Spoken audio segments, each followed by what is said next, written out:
Do you remember, was there a light bulb moment when something just clicked in your mind and you said, oh, I want to act? I remember it, yeah, I remember it vividly. We used to have a thing in England, I'm sure they still have it. It was news at 10. And it would come on at 10 o'clock and it would be for half an hour. But before news at 10, what followed news at 10 was a movie. And before news at 10, they would preview. And I saw a preview of a film, a British film, directed by Brian Forbes, called The Raging Moon. And it was with Malcolm McDowell and Nanette Newman.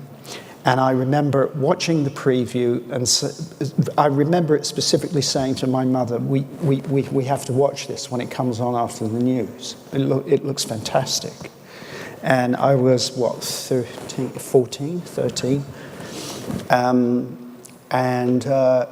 It was watching that film and watching Malcolm.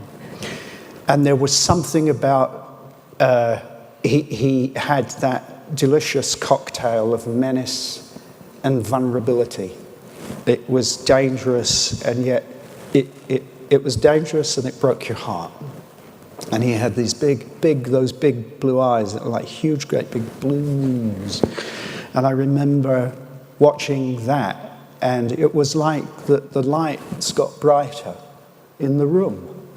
It was like a sort of an electrical sort of charge coming in. And I thought to myself, that's what I want to do.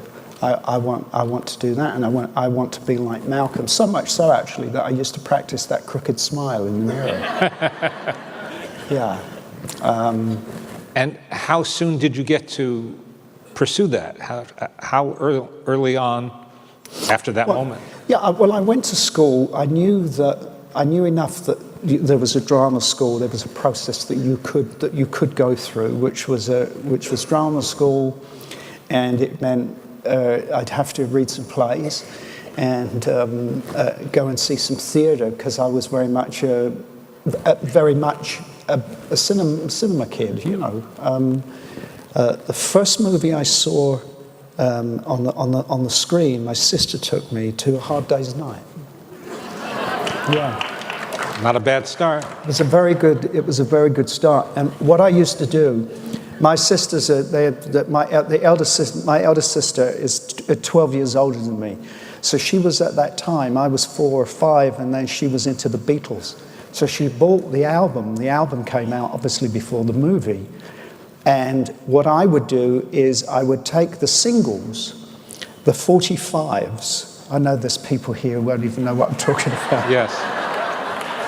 But I would take a 45, and then I would play it at 33 1/3. So I could learn the lyrics. Mm-hmm. So you would, it would be everybody's yeah. So it would be like, she loves you. But I knew so I learned all the lyrics, and of course it was at I think it was the Peckham, South London. It was at the Odeon, and my sister had to keep shushing me because I was singing along too loudly to all the songs. So I loved going to the cinema, and they were events. You waited. Yeah. Now it seems that there's a Marvel movie coming out every week. I mean, yeah. And then it would be, Jason and the Argonauts, and then of course you would wait for a Bond movie, mm-hmm. Sean Connery. So what I did was I went to a teacher at school, and I said, how would I go about getting into a drama school? And they directed me to the Greenwich Young People's Theatre, and I met someone there, and he coached me for drama school. And I desperately wanted to go to RADA, the Royal Academy, because all my heroes had gone there, and it was Alan Bates and Tom Courtenay and Albert Finney and Peter O'Toole and all of these great people had been there, but they turned me down and said, I auditioned for them, and they said, do you have anything else to fall back on? I mean, you're 16, you know what I mean? What do you say to that? Yeah, well, I used to be an astronaut.